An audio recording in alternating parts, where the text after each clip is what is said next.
Now, the next group of processors I'd like to mention are the dynamic processors.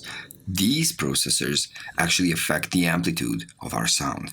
So you might think of them as automatic volume controllers, but they're much more than that. So let's start with the most common one, most frequently used in music production and any kind of sound manipulation and processing. That's the compressor. That's the compressors. So a compressor, I'm going to add one right here. So this is the standard compressor from Ableton, and it's enough to show you what it actually does. So some of the main controls we have in every compressor is the threshold, which is actually a boundary we set, mark it for the compressor, that any sound that passes this threshold that is louder than the actual threshold, that piece of the sound that passes the threshold upwards is going to be reduced in gain in this ratio. So if 2 dBs pass into 2:1 ratio, we're going to have only 1 dB pass because it's going to be 2:1. So anything that passes is going to be twice less loud. In a 3:1 ratio, it's going to be 3 times less loud, whatever passes the threshold upwards, and so on. So let's try this out. I'm going to try to show you the change that happens on this scope right here. So first without any threshold, then I'm going to start lowering the threshold so that the signal starts passing it, so you can see what happens to the actual gain of the signal. I'm going to turn off this makeup so you see the actual change happen like this.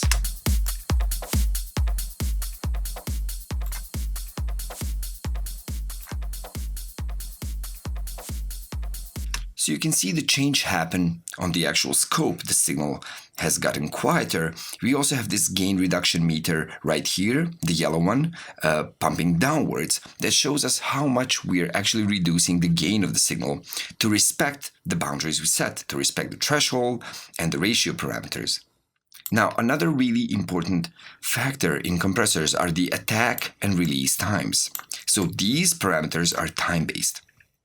And they tell us what? Well, the attack time is the time it will take the compressor to start compressing the sound in this ratio after the signal has passed the threshold. So now, when the sound passes the threshold, the compressor is going to take 11.4 milliseconds to actually get to this level of compression, to this 3:1 ratio. So every time the signal passes the threshold upwards, it takes the compressor some time to react. If I put it onto 0.01, it's going to take much less time to react. Like what you just seen, all of the signal was actually smudged and all of the signal was actually compressed. Now, if I increase this attack time, a piece of that signal passing the threshold is going to go through. So let's see that. I'm going to play the normal one without any compression applied. And then I'm going to apply compression slowly so you can see what happens.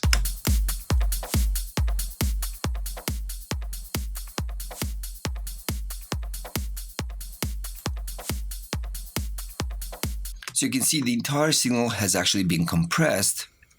And let me leave that on the screen for you, just a moment.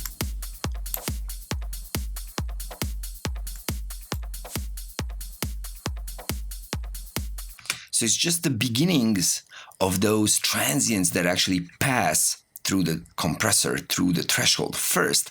They actually go through unaffected because the compressor takes some time to affect every time. Now that's the attack. The release is also a time-based value, and it tells the compressor how much time it will take to stop compressing after the signal has gone under the threshold. So once the signal reaches back under the threshold, doesn't need to be compressed anymore, the release time is the time it takes the compressor to actually stop applying this ratio of compression. So let's change that a tiny bit too.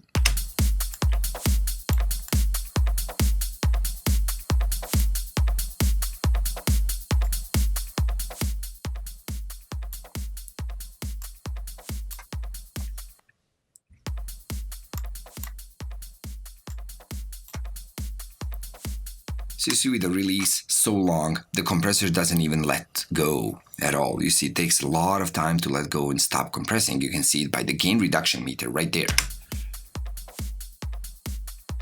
It almost steadily compresses the signal without moving up and down.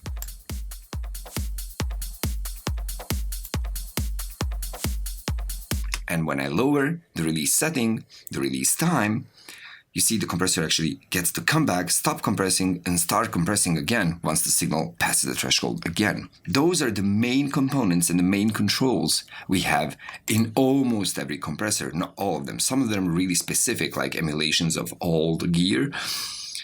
Now, another dynamic effect we should talk about, and it's connected to the compressor, is the limiter. A limiter is nothing more than a compressor with a ratio of infinite to 1, meaning that no piece of sound of signal is going to pass the threshold we set. So let's see what that looks like on the actual graph once I play it.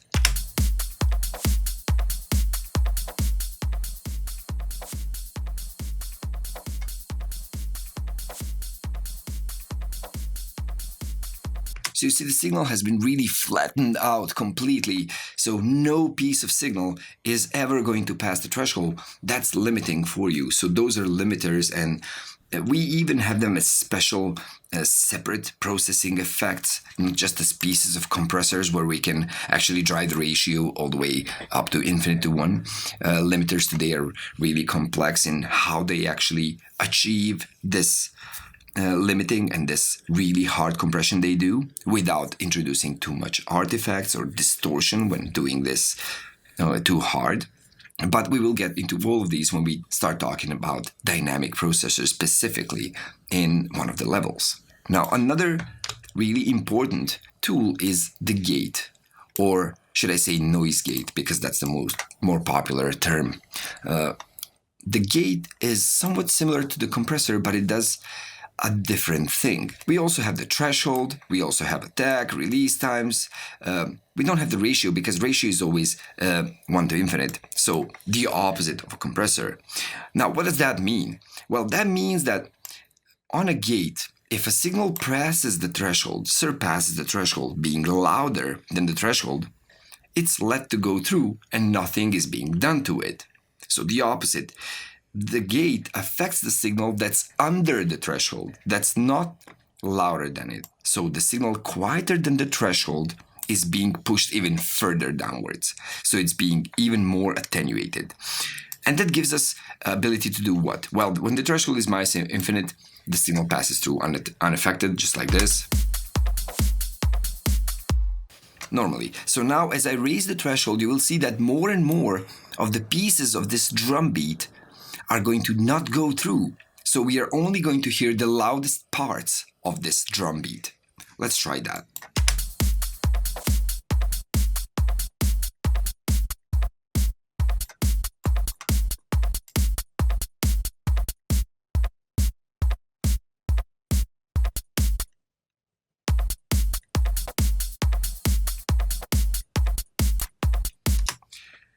And we can use gate in such creative ways on drum beats or something like that. But we can also use the gate on, and it's more often than not used on recorded drums to single out a drum being recorded on a certain microphone, since it picks up the rest of the drum kit. But the gate is really widely used on vocals. So when we're recording vocals, we might have some noise, background noise coming from the preamps and room noise and mics. So to single that out between the phrases that a singer is singing, we don't want that noise to come in through, so we use a gate. Every time the singer sings, the signal passes the threshold and we can hear the voice. But once he turns quiet, instead of hearing the noise, the gate is going to operate and push that signal infinitely down, so we will have no noise between the phrases of singing. But as I've said, that's just one of the ways you can use a gate. Gates are also creative effects, dynamic effects, and what is most important is the terms in how they operate. So anything that passes the threshold is not affected, anything under the threshold is affected and being gain reduced. So with the compressor, we are gain reducing everything that passes over the threshold, that's louder than the threshold. And with the gate, we're gain reducing everything that's not louder than the threshold. That is the difference between those two. Now, amongst all of these, we also have special types of dynamic processors like multiband processors, which do multiband dynamics, like multiband dynamics plugin from Ableton. It will actually divide the signal that we feed into it into three separate spectrum bands. In the entire spectrum we hear from 20 to 20K, what we have, it's going to divide that, let's say it's 3.46 at middle ones that go from 346 to 120, 140, let's say, now I reset that, and the low below 140. So if I solo this one band, this is what we have. The second one, that's the mids, and this is the highs. Now, when the signal is being divided like this into those three groups, we can affect dynamically each one of them separately, meaning that I could, let's say, compress just one piece of that signal. So let's say compress only the highs.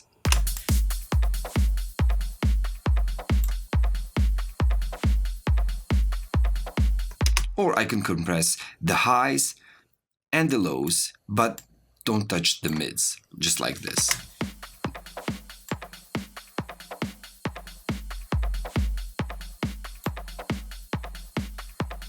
So plenty of options if I compare that to unaffected signal.